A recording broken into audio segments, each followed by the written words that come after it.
This is The O Factor, a new podcast to educate, inspire, and build trust within our communities.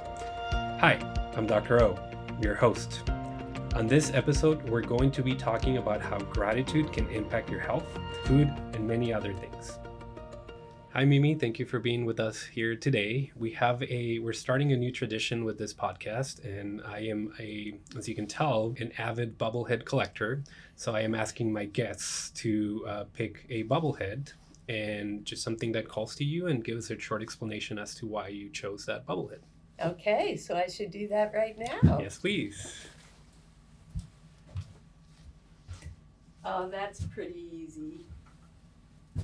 Oh, look at that. So, very good.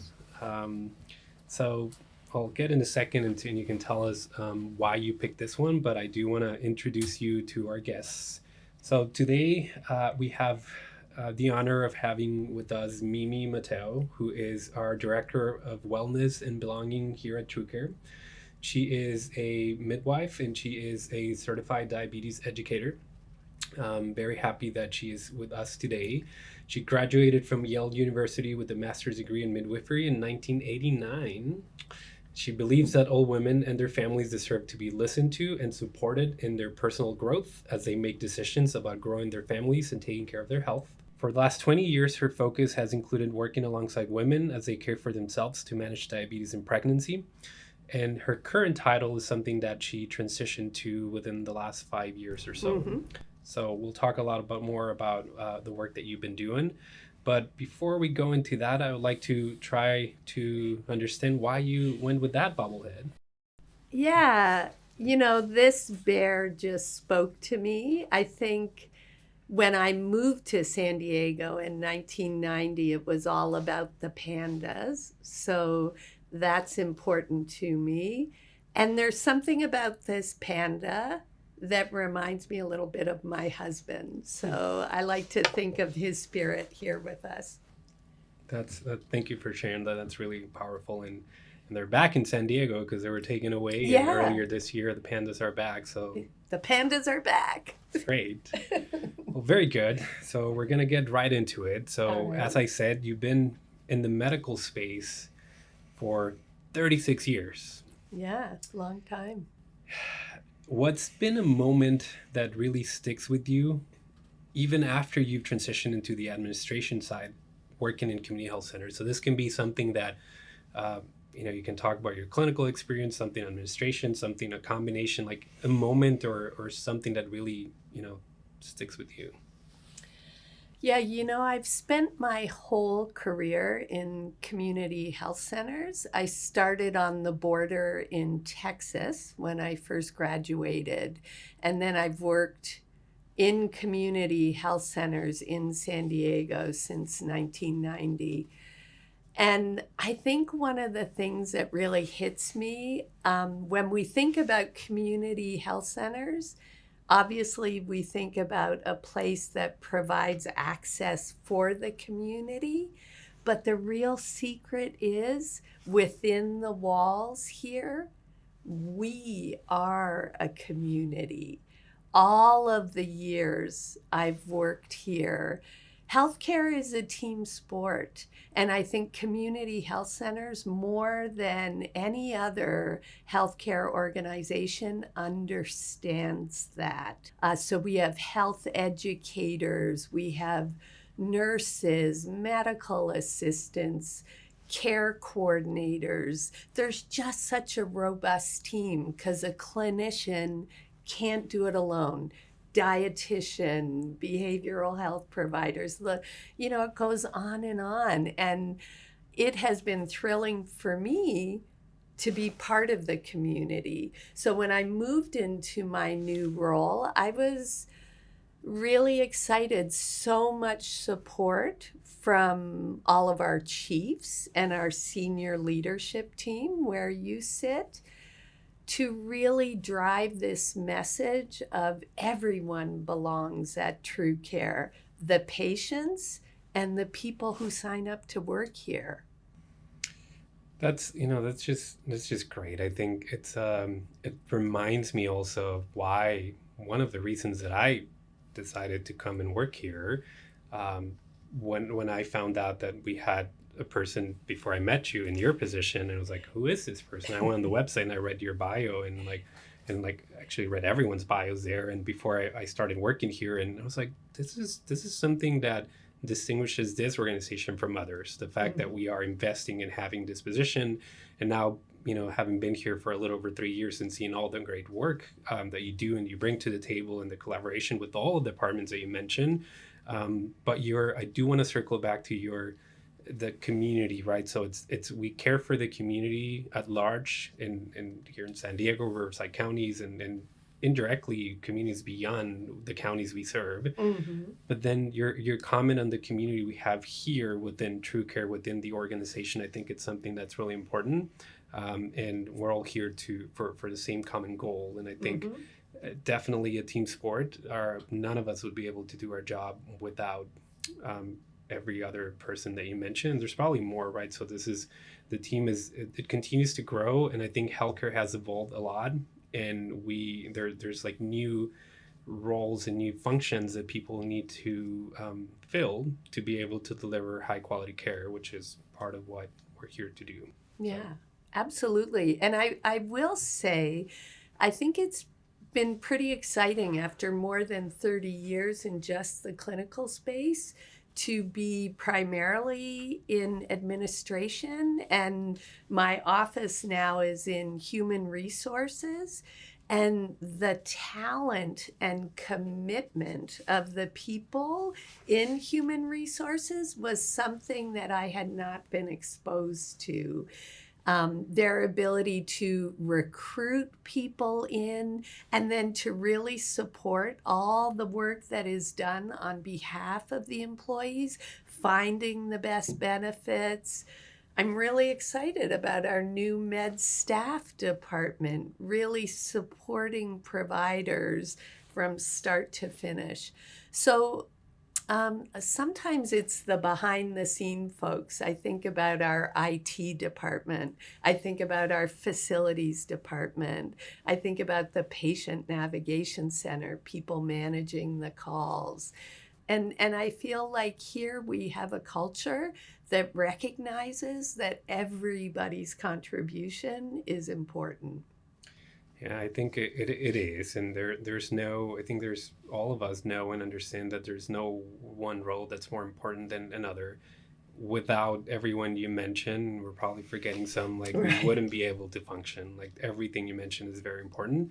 And I think everyone feels welcome. And this is what we're here to do. So, and I want us to spend some time talking about just being about grace and being thankful, and different things that we celebrate. There's Thanksgiving and many other things that start getting into the holiday. So there's reference to this Harvard article, that was a study that was published back in July of 2024, where they were looking at over 49,000 women enrolled in the nurse health study, looking at the effects of gratitude. So we're going to be talking a lot about gratitude and how that can be directly linked to health outcomes. I think that's something that's important. So they had this 6-item questionnaire. They had participants with high gratitude scores they found that those participants had a 9% lower risk of dying. And then gratitude ultimately helped protect participants from specific causes of death.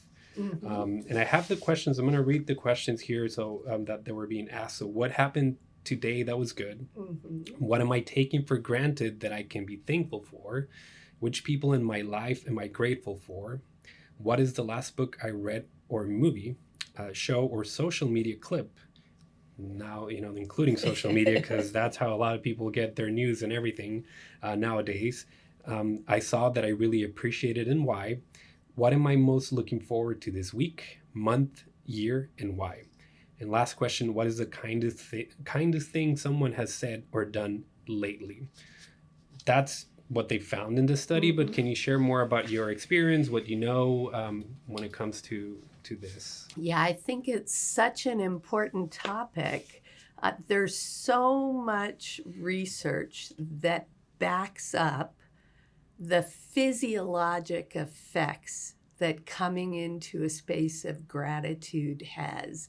It gets all the right chemicals in our brain flowing, decreases our blood pressure, slows our heart rate, even helps with blood sugar. So lots of research that supports that. One of the first things I did within the first quarter of becoming director of wellness is introduce a practice called the one good thing. And everybody has a really nice little postcard. I should have brought one to show you near their desk.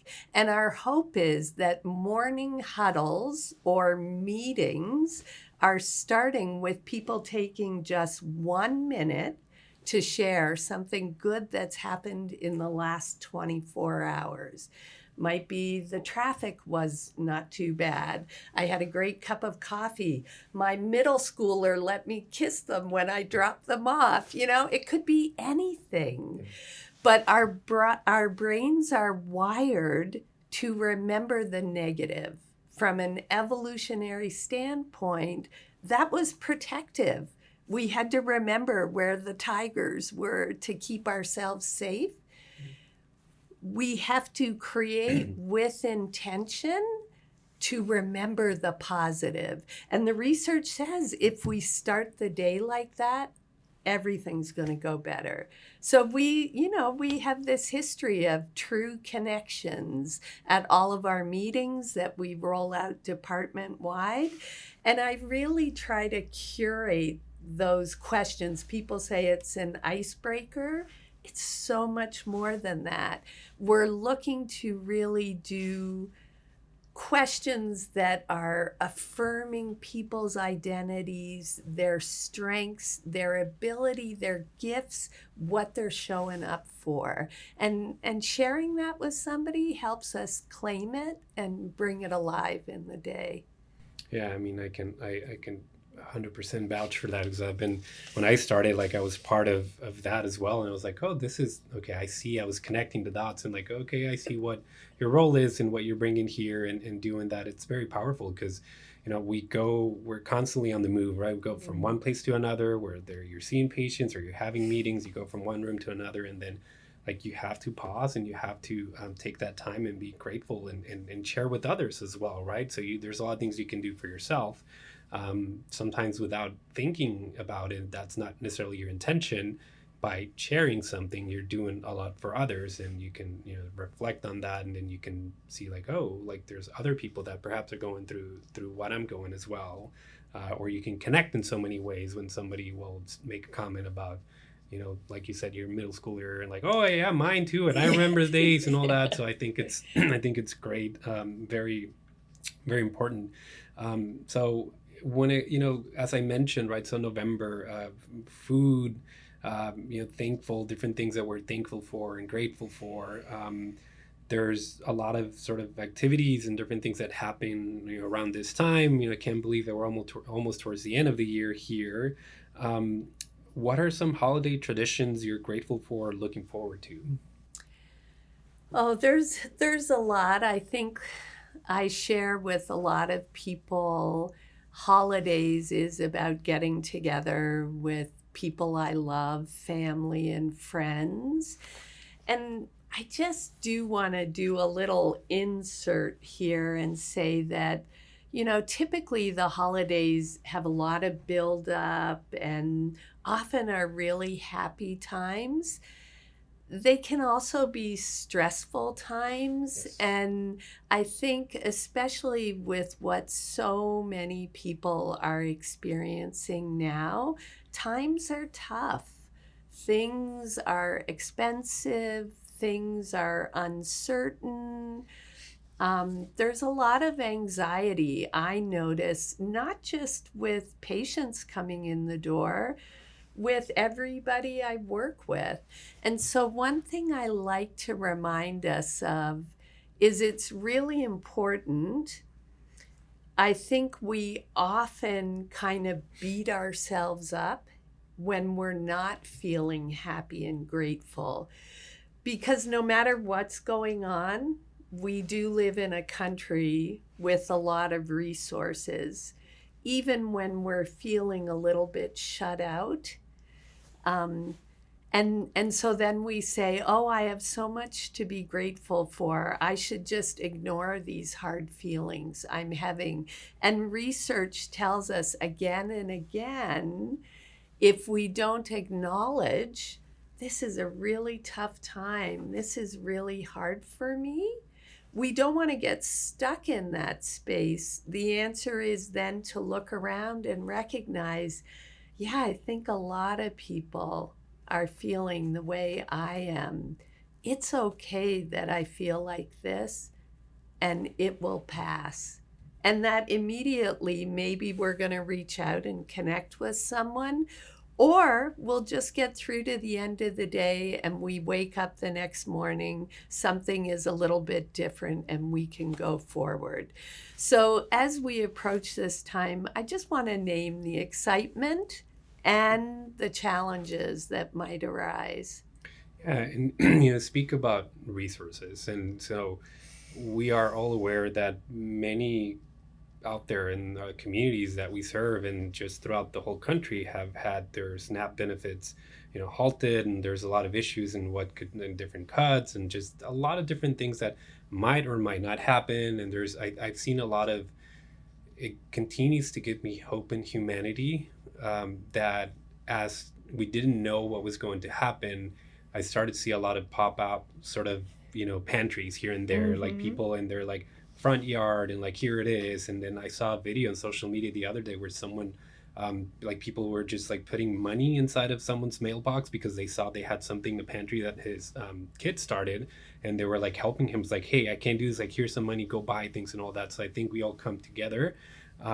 So can you tell us about some of the things that we do here at TrueCare to help with that? Yeah. So we have a lot of resources available. So I work in women's health specifically, and it's wonderful that our WIC program is embedded right in the prenatal office. So we're making sure that pregnant women, families with young children are getting that support. We also do weekly food distribution here at TrueCare. I think the Patient Resource Center is an amazing place. It's so welcoming. People feel like they can walk in the door and find out about what is available to them in terms of getting health care, but also other social services they might need. The community engagement team here just never ceases to amaze me. There's always something else that is going on. And the wellness team has embedded within our program the idea of social wellness, volunteering, showing up, contributing to people who may have a little less than what you have or a lot less. All of that actually improves your wellness. So our wellness program isn't just like count your, how much water you drink, how many steps you take. We're really looking at whole well-being. And again, being an active part of the community is that. So the wellness team, the belonging team supports food drives. We offer volunteer opportunities to get involved with the food kitchen, with the community engagement projects. Yeah, so it's whole person care, right? So and it's not just for our patients, because like we're here for them, and we provide a lot of different services that we can, including paying attention to the social drivers of health and food insecurity, and so we clearly are here to serve them as well. But then I also hear you, and obviously working here, have experienced that part of like how we provide that for our staff as well, right? Because it's important, like how are we going to care for others if we're not caring for ourselves? So I think it's something that's really important, and we do a lot, right? So it's not like you said, that platform where like you can track all the like there's that and all those things that you mentioned, and there's Mm-hmm. plenty of opportunities to show up for the community, not just in the way of being a clinician and providing medical care. Right. There's so many ways that we can do that, and I think this is the times like this are the ones that um, where we'll separate you know some people from others, or organizations, and just in Mm-hmm. general in history about how we show up for ourselves and for the communities we serve. You know, I want to say too, October was Bullying Prevention Month. So, one of the conversations we were having at TrueCare was we invited employees to document a recent act of kindness they witnessed or experienced. And I have been trying to load those up on our shared web space, because hearing the stories, someone saying, my 6 year old came home and told me her classmate didn't have lunch, so she shared her sandwich. Somebody else talking about being at the dollar store and seeing someone struggling to pay for the few things they bought and witnessing that the person in line behind them paid it. I think there's so much attention to the negative. If we're not sharing these stories with each other, it's easy to feel hopeless. So we're also trying to create a space where those stories can be shared and amplified, because that's going to put more kindness in the world. And then we're all going to feel more grateful for that. Exactly. Yes, you're bringing everything full circle. So, want to get some final thoughts from you Mm-hmm. here. We've talked a lot about different challenges, right? So whether it's food and many other things that we talked about, and mental health. From your perspective, what are some of the biggest challenges, aside from what we've already discussed, that people face when trying to access care, and how can we help? I feel like TrueCare works really hard to have their finger on the pulse of this. So, transportation is often a big issue. So, the fact that we can provide transportation to patients is really helpful. People don't always know we're here, or the breadth of services and support that we offer. And, I hate to say it out loud, but the truth is, there's a lot of anxiety related to immigration status about if it would be safe to show up somewhere. And all of these things, we know TrueCare has the doors wide open. And if there is another barrier to getting here, once we create that trusting relationship and a patient feels able to share it with us, you can bet we're going to figure out a way to make it possible for them to be here. Yeah, I think that's who we are. That's what we do. And you and I went to school and became, clinicians, and but you've been caring for a lot more patients than what I have at this point in my career, and you've Mm-hmm. touched so many lives in so many ways. Um, have educated them and provided them with resources, and have diagnosed them and treat them, and like you've done so many things throughout your career that like we are the ones delivering the care. Oftentimes there's laws and rules and different regulations, or people trying to make decisions on behalf of the patients we serve, and we're here for them. Like Right. that's what we do, right? So I Right. think it's really important to not lose sight of that, and continue to move forward. And conversations like this are very important. They're very helpful. It just reminds us of why we're here and what we want to do with the time that we have. So I want to thank you for joining us on this, our second episode today. It was lovely to have you here. It's just great to be able to sit across the table from you in a different setting that we're typically used to. And I appreciate your time, and that you were able to share some of your experiences and some of the work, also highlight some of the work that TrueCare does. So thank you so much for being with us today. It's been such an honor, and I'm so proud and thrilled of all the work you're bringing to TrueCare, Dr. O. Keep it up. Thank you so much for tuning in. Remember, insurance, no problem. TrueCare keeps health within reach,